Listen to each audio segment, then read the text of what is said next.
ఎవరికీ అనుమానం రాదని దాన్ని స్వర్ణే నా గదిలో దాచుంటుంది.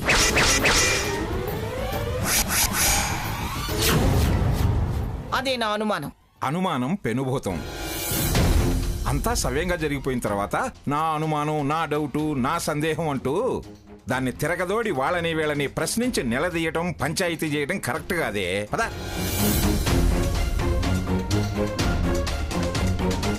అవును గ్రాని, సీత వదిన తీశానంది, ఇచ్చింది. ఇంకా ఎందుకు ఈ రచ్చ? మీరు కాస్త ఆగుతారా? స్వర్ణ, ఇట్రావే. సీత, నువ్వు కూడా రా. మర్యాదగా నిజం చెప్పండి. నేనే దాచాను అమ్మమ్మ గారు. అబద్ధం.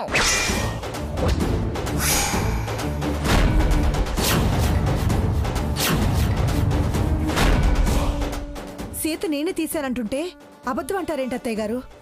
సీత గదిలో చేసిన ఆలస్యమే అది అబద్ధమని స్పష్టంగా చెప్తుంది. ఒంట్లో బాగలేదు, నువ్వు కంగారు పెట్టావు, అందుకే ఆలస్యమైంది.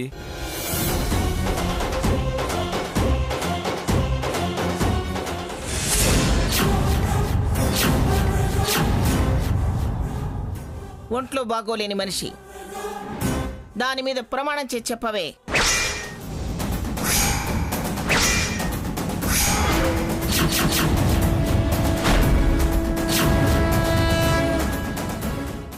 స్వర్ణ, చెప్పవే. మీ అక్క దాచిందా, నువ్వు దాచావా?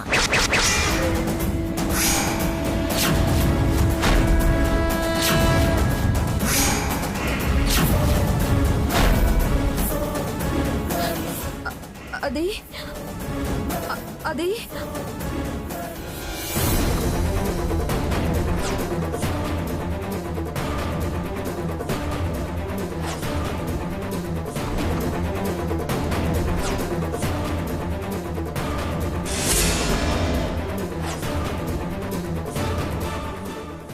దాని నర్సు కూడా చెప్తుందే నీ దాపరికం అబద్ధమని. అవునా కాదా? అబ్బా వదిలేయమంటే నీ ఇంట్రాగేషన్ ఏమిటే? అమ్మా మీరు వెళ్ళండి. ఆగండి. వాళ్ళల్లో ఎవరు చేసినా తప్పు తప్పే, లెక్క లెక్కే.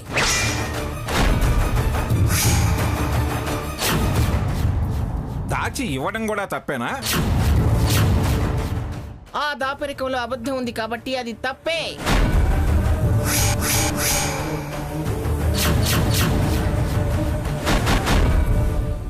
అందుకే ఇంకో ఒక్క తీసేస్తున్నాను.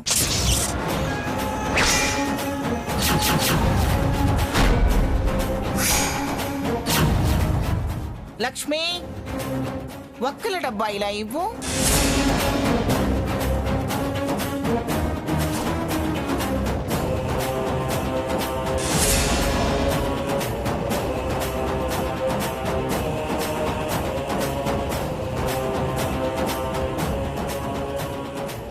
ఇదిగోండి అత్తయ్య గారు.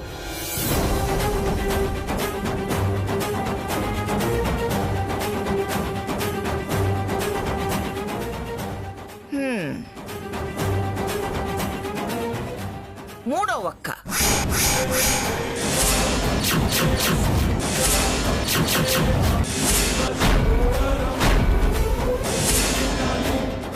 ఇందులో ఎన్నున్నాయో లెక్క నాకు తెలుసు. ఇవి దగ్గర పడకముందే జాగ్రత్త అని హెచ్చరిస్తున్నాను. పిచ్చి వేషాలు మానుకోండి.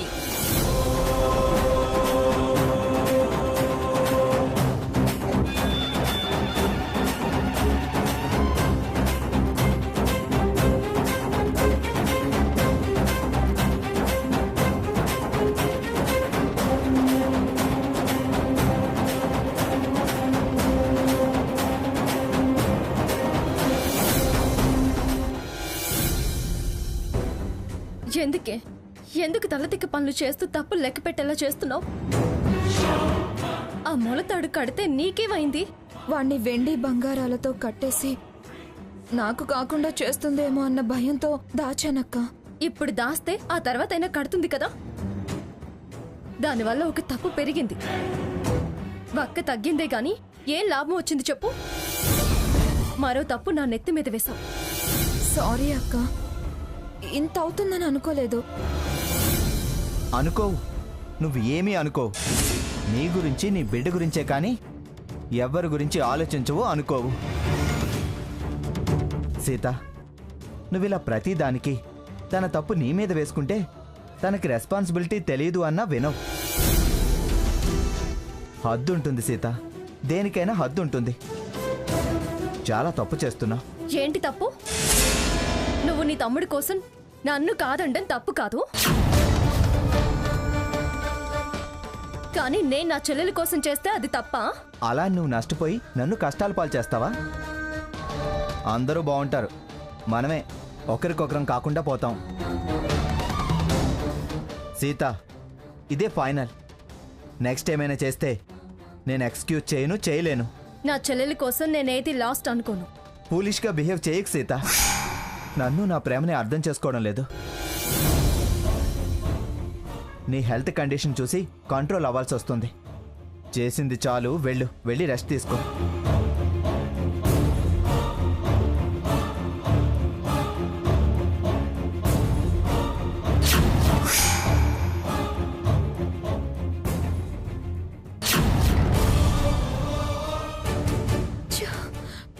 నా మూలంగా వీళ్ల మధ్య గొడవ మొదలైంది.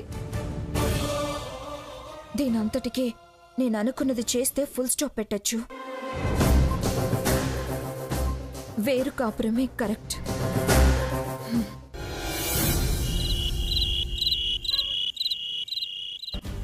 సీత, త్వరగా తీసుకురమ్మా. రఘు, సాకేత్, భోజనాలు వడ్డిస్తాను రండి. స్వర్ణ, వెళ్దాం పదా. నేను బాబుకి పాలు తాగించి నిద్రపుచ్చొస్తాను. నువ్వు వెళ్ళు బావా. సరే. ఏం నాన్నా, నిద్ర వస్తుందా? చిచి, పడుకో. రఘురాం రావడం లేదేంటి? కోపం వచ్చినట్టుంది. నువ్వు బజ్జుకో.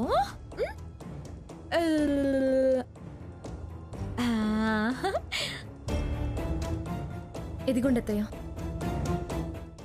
ఓ, నేను వెళ్ళి స్వర్ణం తీసుకొస్తాను.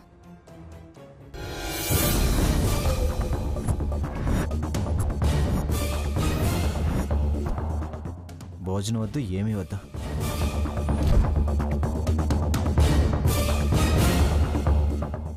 రఘు, అత్తయ్య గారు భోజనానికి రమ్మని పిలిచారుగా, రావే. నాకు ఆకలిగా లేదు. ఆకలిగా లేదా, లేకపోతే అలిగావా? అలిగాను కాబట్టే ఆకలి అవడం లేదు. ఎవరి మీద నీ కోపం? ఎవరి మీదో నీకు తెలీదా? నేనేం చేశానని కోపం? ఎన్నిసార్లు చెప్పినా మళ్ళీ వద్దన్నదే చేస్తూ ఏం చేశానని కోపం అంటావేంటి? నువ్విలా స్వర్ణ చేసిన ప్రతి తప్పు నీ మీద వేసుకుంటే తనకెప్పుడు రెస్పాన్సిబిలిటీ వస్తుంది? నువ్విలా రక్షించడం మానుకుంటే కానీ తను తప్పులు చేయడం మానదు. మొలతాడు దాడివేంటి? నేనే ఆ పని చేశానని నువ్వు తిట్లు తిండవేంటి? నేను అలా అంటుంటే నాకు బాధగా ఉండదా?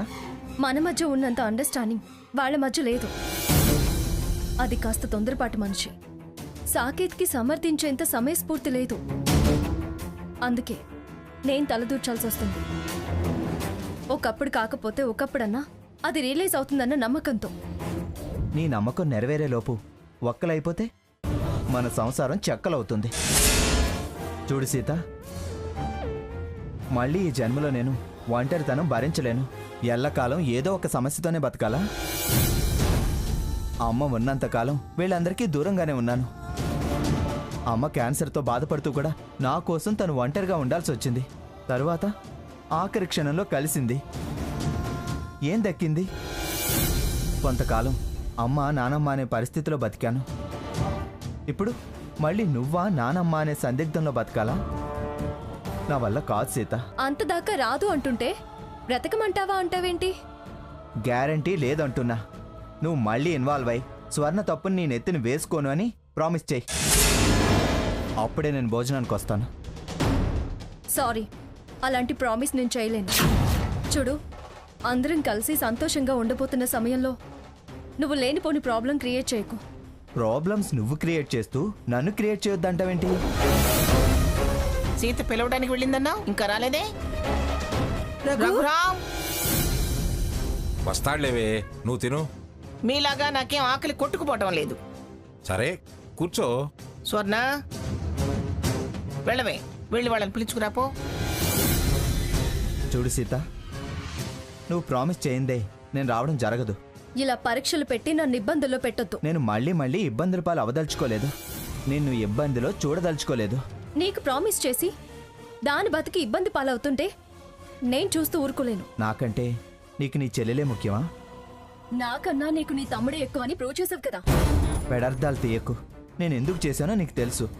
ఎవరి కోసమో అయితే అంతదాకా రావు. అంతదాకా వచ్చాను కాబట్టే మళ్ళీ ఇంట్లో ఉండగలుగుతున్నాం.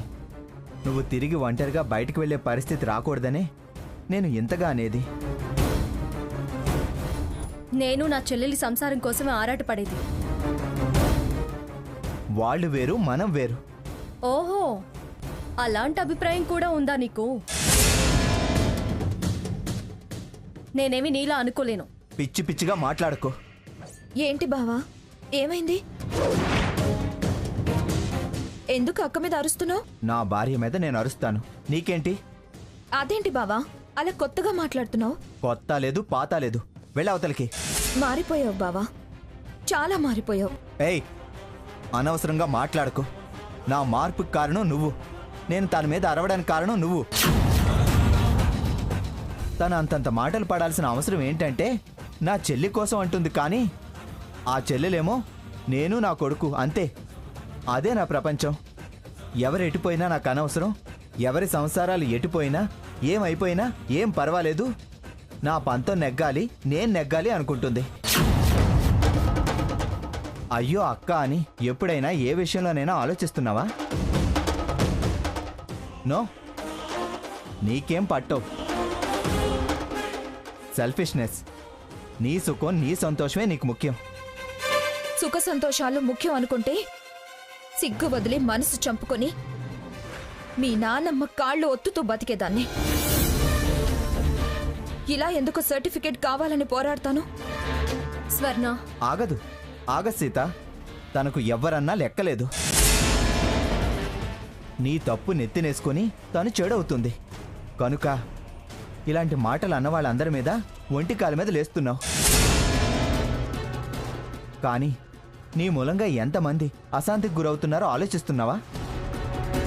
రఘురామ్, ఆపుతావా? అసలు వీటన్నింటికి కారణం ఎవరో అదే ఆలోచించు. ఏదో నీ భార్య ఎవరి తప్పులను నెత్తినేసుకుంటుంది అని అంటున్నావు, కానీ చాలా పెద్ద తప్పుని అది నా కోసం నెత్తినేసుకుంది. మన కోసం త్యాగం చేసింది. అది మర్చిపోయి మాట్లాడొద్దు. ఎప్పుడో ఏదో చేసిందని ఇప్పుడు నువ్వు రుణం తెచ్చుకునే ప్రయత్నం చేస్తున్నావా?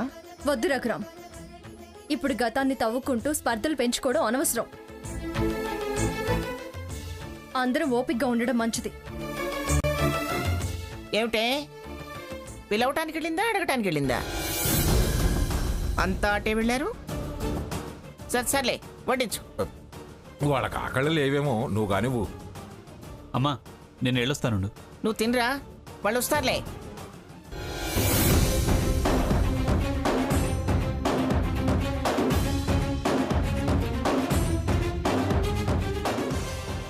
అమ్మమ్మ గారు మరోలా అనుకుంటారు. రా రఘురామ్. పద బావా ప్లీజ్, మళ్ళీ తప్పు జరగకుండా చూసుకుంటాలే. రా బావా. అదిగో వాళ్లే వస్తున్నారుగా, ఎవ్వరూ వెళ్లాల్సిన పని లేదులే. ఏమిటి సీత, ఇంతసేపు ఏం చేస్తున్నారు?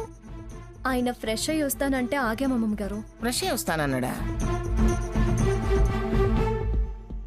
మరి మొహం ఏంటి అలా ఉంది? అవును స్వర్ణ, నీ మొహం ఏమిటి మాడిపోయింది? మాడలేదు వాడలేదు, బానే ఉంది కదమ్మమ్మ. ఏమిటే, నేనా మాత్రం తెలుసుకోలేని దానిలా కనిపిస్తున్నానా? ముఖాల్ని బట్టి ఎవరు ఏ మూడ్లో ఉన్నారో చెప్పగలను నేను. ఫేస్ రీడింగ్ అగ్రాని. ఇప్పుడు ఈ రీడింగుల సంగతి ఎందుకు గాని, ముందు అందరూ భోజనం చేయండి. స్వర్ణ, నువ్వు కూడా కూర్చో. కూర్చో. లక్ష్మి, పెరుగొడ్డించు. అదేంటమ్మమ్మ గారు, అప్పుడే పెరిగా? బతకడం కోసం తినాలి కానీ తినడం కోసం బతకూడదే. మీ తాతలాగా. ఆ? ఎప్పుడు నా తిండి మీదనేనా నీ సెటైర్లో? నాకు ఆ దేవుడు మంచి మిషన్ ఇచ్చాడు. మీరు తింటూ ఉండండి, నేను వెళ్ళి ఫోన్ చూసొస్తాను. లక్ష్మి, అత్తయ్య నా టాబ్లెట్లు తీసి పెట్టావా? పెట్టాను అత్తయ్య. సరే. హలో, నేను మంగమ్మ గారి బంధువును మాట్లాడుతున్నానమ్మా. రేపు మీ ఇంటికి మంగమ్మ గారి మునిమనోని చూడ్డానికి వస్తున్నాము. మంగమ్మ గారితో చెప్పండి. అలాగేనండి, నేను అమ్మమ్మ గారితో చెప్తాను. ఉంటానమ్మా. సరే, మంచిది.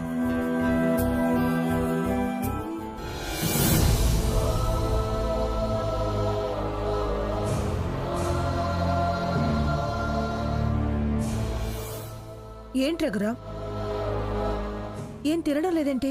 ఏమైనా పెట్టుకో, నీ వడ్డించినా. నాకన్నా ఫోనే ముఖ్యమైందా? ముఖ్యమైన ఫోన్ ఏమోనని వెళ్ళాను. సరే, నువ్వేది ముఖ్యం అనుకుంటే అదే చెయ్యి. రఘురామ్, భోంచేయ్. నాకు వడ్డించడం ఇష్టం లేనప్పుడు వడ్డించినా తినాల్సిన అవసరం నాకు లేదు.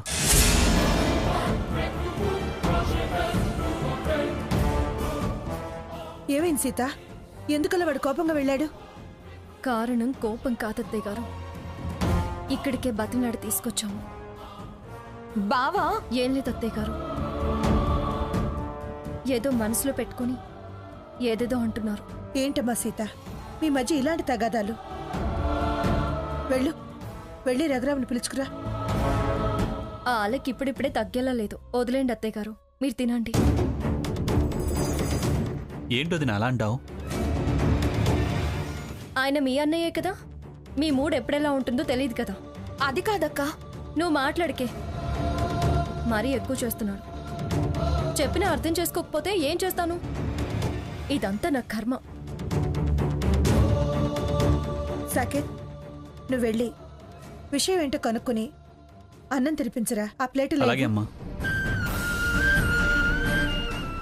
నేను అక్కకి నచ్చ చెప్పి తినిపిస్తాలే.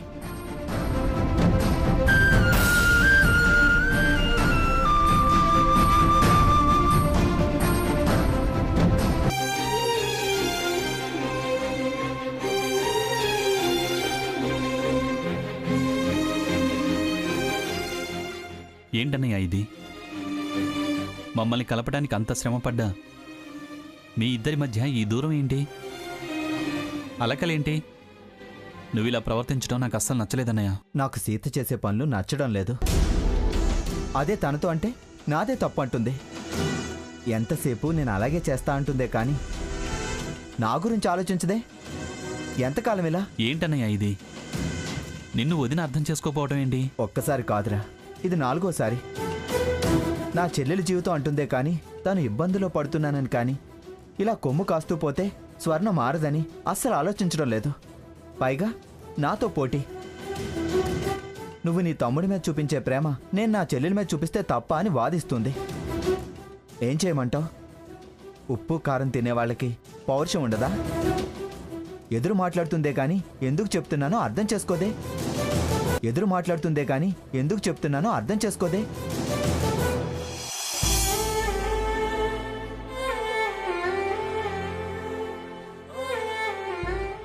అక్క, బావ అనేది నిజమేగా. సరే అనొచ్చుగా. తన బాధలో భయంలో అర్థం ఉంది. ఏంటి అర్థం ఉండేది?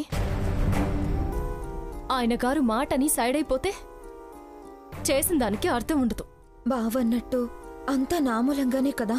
ఏం కాదు, అంతా ఆయన గారి మాట సాగాలనే తత్వం పెరగడం వల్ల. సరే, అప్పుడంటే ఏదో మీకోసం అలా చేశాడనుకుంటే ఇప్పుడు నిన్ను వెనకేసుకొస్తున్నాను అంటున్నాడేంటి? తప్పు నేను చేస్తే నువ్వు నీ మీద వేసుకుంటున్నావు కాబట్టే అంటున్నాడు. అది నా బాధ్యత అనుకుంటున్నాను. బావ తప్పు అంటున్నాడు, వినొచ్చుగా. ఏదైనా చివరికి నాదే బాధ్యత అంటున్నారుగా అమ్మమ్మ గారు. నన్ను కంట్రోల్ చేయడానికే అమ్మమ్మ ఆ మెలికి పెట్టింది. తెలుసుగా, నేనంటే తనకు అందరికన్నా బాగా తెలుసు కదా. ఆయన ఎందుకు అలా చేయడం? పోనీ అన్నయ్య, అంత మాత్రాన నీ మీద ప్రేమ లేదంటావా? విలువ ఇవ్వడం లేదనుకుంటావా? ప్రేమ లేదన్ను కానీ కాస్త విలువ తగ్గిందనిపిస్తుందిరా.